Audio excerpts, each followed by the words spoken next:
Olá a todos!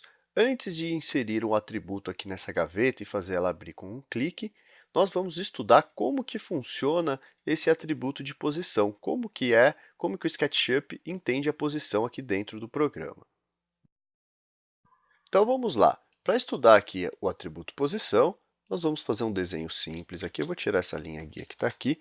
Nós vamos fazer um desenho bastante simples aqui, que é só uma figura aqui, um cubinho em 3D, para a gente estudar. Eu vou criar aqui um componente, vou aqui, criar um componente que vai ser componente teste. Criar. Está falando que já existe, eu vou colocar aqui sim, eu vou substituir. Então pronto, está aqui o meu componente teste. Olha só, aqui ele determinou onde que está o meu eixo, né, desse meu componente, que é esse ponto aqui. E através desse eixo que o SketchUp vai entender as posições. Vamos ver, então.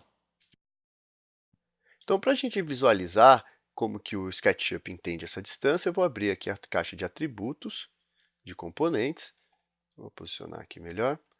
E eu vou selecionar aqui esse componente teste e eu vou adicionar os atributos de posição, que são a posição em relação ao eixo x, em relação ao eixo y e em relação ao eixo z.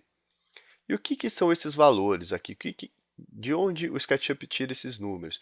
Aqui é a distância que o centro aqui, que esse ponto que determina o eixo, é a distância que ele está em relação ao eixo zero, que é esse eixo maior aqui, olha. Tá? Então vamos ver, vamos conferir. Então se eu pegar eu vou colocar para cá. Se eu pegar aqui a fita a trena e colocar deste ponto aqui e eu for calcular a distância até aqui o eixo, olha só, dá 8,06, que é exatamente esse valor aqui. Aqui ele vai me dar um valor arredondado, tá? Aqui ele está com mais precisão, tá? Que é 805,594. Se a gente for arredondar isso aqui, vai dar 8,06 metros, que é o que eu tenho, exatamente o que eu tenho aqui. Olha só, 8,06 metros, e ele me fala que é um valor aproximado. Em relação a y, ele falou que eu tenho aqui 101 centímetros. Qual que é a distância y? A distância que eu tenho daqui até aqui.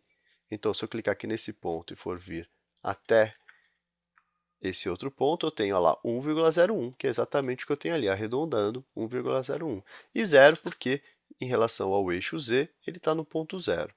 E é isso. Então, a distância que o SketchUp entende é a distância da onde? A distância que o centro aqui do componente, que o eixo que eu determinei aqui no componente, está em relação à origem. Então, partindo agora desse princípio, se eu quiser movimentar o meu componente em torno de um eixo, basta eu somar aqui a distância que eu quero percorrer. Por exemplo, se eu quiser andar 30 centímetros para lá em relação ao eixo x, basta eu somar aqui. Então, se eu somar 30 centímetros aqui, em vez de 805, basta eu colocar 835.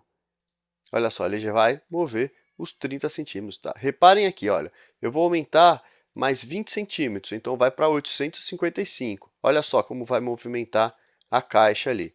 Se eu colocar 855, ele vai para a posição 855. Se a conta estiver muito difícil e você não quiser fazer conta, você pode colocar uma funçãozinha. Então, é só colocar igual esse valor. Vamos supor que eu quero que ele ande 77 centímetros. Eu venho aqui, mais 77. Pronto, ele já vai andar mais 77 centímetros para lá. E é isso. E isto vale para todas as dimensões, tanto para x, para y, quanto para z. E é isso.